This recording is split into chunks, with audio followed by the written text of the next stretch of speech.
আজকে থেকে আর নামাজ ছাড়বো না। বলেন না, হে আল্লাহ আজকে থেকে আর নামাজ ছাড়বো না। আল্লাহ আপনি আমাদেরকে মাফ করে দেন।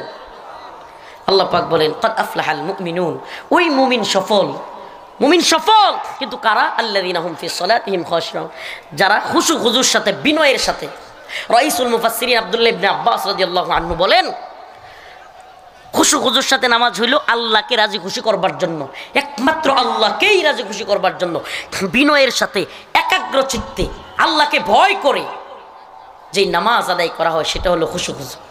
আমরা কি এমন নামাজ করতে পারি? হ্যাঁ, কুল ইন্না সলাতি ওয়া নুসুকি ওয়া মাহইয়ায়া ওয়া মামাতি লিল্লাহি রাব্বিল আলামিন, নিশ্চয় আমার নামাজ, আমার কুরবানি, আমার হায়াত, আমার মৃত্যু সব কার জন্য? সবকিছু আল্লাহর জন্য।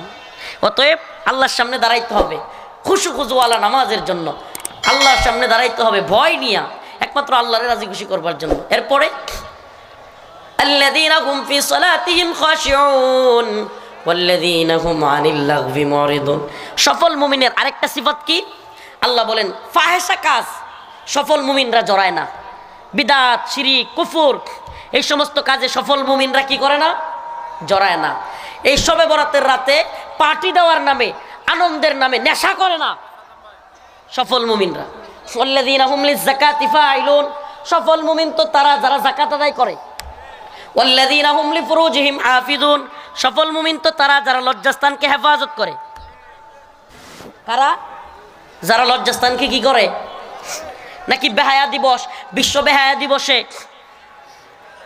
পার্কের চিপাই চাপাই গিয়া অবস্থান নেই, এরা সফল মুমিন? কবির ভাষায়, রমনা পার্কের গাছের গোড়ায় বসে ওরা জোড়ায় জোড়ায়, রমনা পার্কের গাছের গোড়ায় বসে ওরা জোড়ায় জোড়ায়, যাই নাচে না মানুষ না পশু, ওদের আচরণ চলাফেরায়। ঠিক কিনা? আছে না নাই? রমনা পার্কের গাছের গোড়ায়, পার্বতীপুরের গাছের গোড়ায়, যাই নাচে না মানুষ না পশু, ওদের আচরণ চলাফেরায়, রমনা পার্কের গাছের গোড়ায় বসে ওরা জোড়ায় জোড়ায়। পশুদের মতো ওরা কিছু মানে না, দেখে মনে হয় যেন কিছুই জানে না। এমন অবস্থা যে পশুদের মতো আচরণ করে। ইবলিস দেখে বলে, ইবলিস হেসে বলে আমার প্রয়োজন রইল কোথায়। ইবলিস এদেরকে দেখে কি কয়? ইবলিস হেসে বলে আমার প্রয়োজন রইল কোথায়, রমনা পার্কের গাছের গোড়ায় বসে ওরা জোড়ায় জোড়ায়। নাউজুবিল্লাহ। আমরা কি এই ধরনের ফাহেশা কাজে জড়াবো? লজ্জাস্থানকে হেফাজত করব তো? আল্লাহ রসুলের একটা শেষ কৌল বলি, আলোচনা শেষ। আল্লাহ রসুল সাল্লাল্লাহু আলাইহি সাল্লাম বলেছেন, কোনো ব্যক্তি যদি আমাকে দুইটা জিনিসের গ্যারান্টি দেয় আমি তাকে জান্নাতের গ্যারান্টি দিব। সুবহানাল্লাহ বলবেন না? কয়টা? আল্লাহ রসুল বলেন আমাকে কেউ দুইটা জিনিসের গ্যারান্টি দিলে আমি তাকে জান্নাতের গ্যারান্টি দিব। নাম্বার 1, যদি কোনো ব্যক্তি জবানের গ্যারান্টি দেয় যে আমি এই জবান দ্বারা, জিহ্বা দ্বারা আমি কাউকে গালি দিব না, হুমকি দিব না, আমি গীবত করব না, শিকায়াত করব না, এই জবান দ্বারা অন্যকে কষ্ট দিব না, এবং আমি লজ্জাস্থানকে হেফাজত করব। এই লজ্জাস্থান বৈধ পন্থায় স্ত্রী গ্রহণের মাধ্যমে, ইল্লা আলা আজওয়াজিহিম, শুধুমাত্র স্ত্রী গ্রহণের মাধ্যমে ব্যবহৃত হবে। তাহলে আল্লাহ রসুল বলেন এই দুইটার গ্যারান্টি আমাকে দিলে আমি তাকে জান্নাতের গ্যারান্টি দেব। সুবহানাল্লাহ।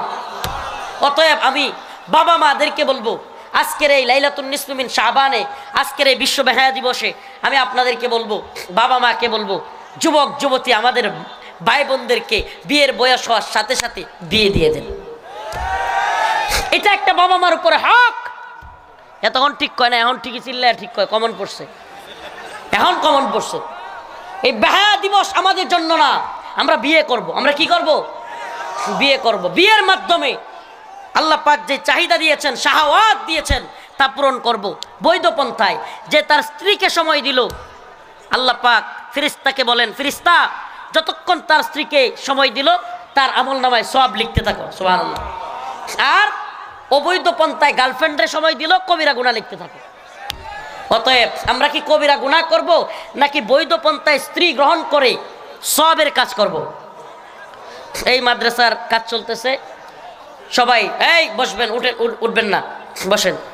কিছু রুমাল আছে নাকি ব্যাগ? ব্যাগগুলো দিয়ে দেন। আজকের বিশেষ রাত, শেষ দোয়া করে দিব, একটু ইস্তিগফার পড়েন, বলেন আস্তাগফিরুল্লাহ ওয়া আতুবু ইলাইহি, দুরূদ শরীফ পড়েন, আল্লাহুম্মা সাল্লি আলা মুহাম্মাদি ওয়া আলা আলি মুহাম্মাদ। ইচ্ছা আপনাদের দোয়ার আগে বিশেষ দিন চাইলে মাদ্রাসাটায় কিছু দিতে পারেন। আস্তাগফিরুল্লাহ।